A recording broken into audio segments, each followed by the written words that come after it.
Yukuni qancha kutdilar. Ona. Seni ham uylantirdik. Rahmat edi bu. Bitta gap unutma. Nima? Xotin erini 3 marta egib olishga harakat qiladi. Qanaqa qilib? Birinchisi chimilliqda, ikkinchisi farzand tug'ib berganda, uchinchisi bu maygini zapal bo'lib qolganingda egib olishga harakat qiladi. Xavotir olmaydi umi. Men pot umi demayman. To'yimiz ham go'zal o'tdi.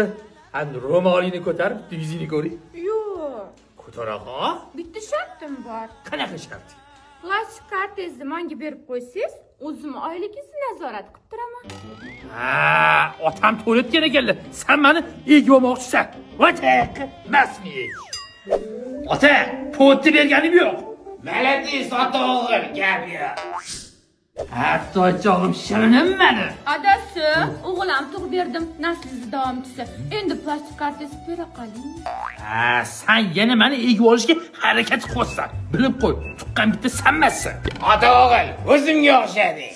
Men siz ushadiman, kim bu qiz? Tanimayman buni.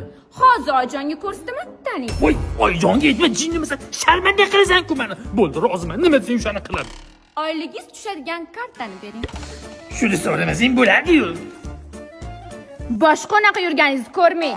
Voy bolam, nima qilib qo'yding? Men seni ogohlantirdim-ku, egib oladi dedi. Ko'rmaysizmi ota endi? Ha, pejada bor ekanda shu. Egzi egibdi-de. Berdim o'sha potni xotinga. Bolam uchinchisidan o'ta olmadi-de. Xotin, plastikimni ber, iltimos sigaret oling.